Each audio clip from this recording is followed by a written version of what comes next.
বিরাটকে থামাতে কি বল করছেন ধোনি, ভিডিও ঘিরে জল্পনা বাড়ছে। শনিবার রয়েছে আইপিএলে চেন্নাই সুপার কিংসের গুরুত্বপূর্ণ ম্যাচ। তাতে প্রতিপক্ষ বিরাট কোহলির আরসিবি। দুটো টিমেরই প্লে অফে ওঠার সম্ভাবনা এখনও রয়েছে। এই পরিস্থিতিতে মহেন্দ্র সিং ধোনির এক ভিডিও ঘিরে জল্পনা বাড়ছে।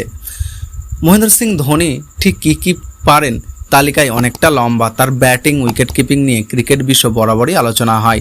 তার নেতৃত্ব দেওয়ার ধরন নিয়ে চলে বিরাট চর্চা। 17তম আইপিএল শুরু হওয়ার আগেই ধোনি তার টিমে তরুণ ক্রিকেটার ঋতুরাজ গাইকোয়াড়ের হাতে সিএসকের ক্যাপ্টেন্সির বাটন তুলে দিয়েছেন। ঋতুর নেতৃত্বে চেন্নাই 13টি ম্যাচ খেলে 7টি জিতেছে, হার 6টিতে। শনিবার রয়েছে আইপিএলের সিএসকের গুরুত্বপূর্ণ ম্যাচ। তাতে প্রতিপক্ষ বিরাট কোহলির আরসিবি। দুটো টিমই প্লে অফে ওঠার সম্ভাবনা এখন রয়েছে। এবার সোশ্যাল মিডিয়ায় ধোনির এক ভিডিও ভাইরাল, যেখানে বল করতে দেখা গিয়েছে মাহিকে।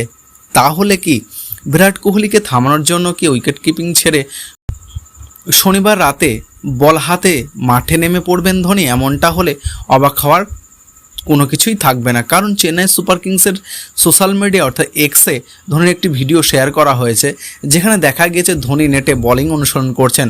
সচরাচর ধোনিকে বল হাতে দেখা যায় না।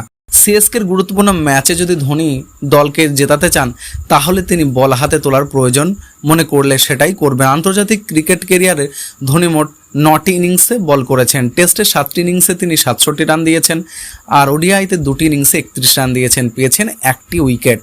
এবার আইপিএলে হাঁটু চোটের কারণে ধোনি অনেকটাই নিচের দিকে ব্যাটিংয়ে নামছেন। এই প্রসঙ্গে চেন্নাই ব্যাটিং কোচ মাইক হাসি জানিয়েছেন, তারা ধোনির ওয়ার্কলোড ম্যানেজ করার চেষ্টা করছে। ধোনির মধ্যে যে এখনও বারুদ ফোরায়নি, তার নিচের দিকে নেমে তিনি প্রমাণ করেছেন।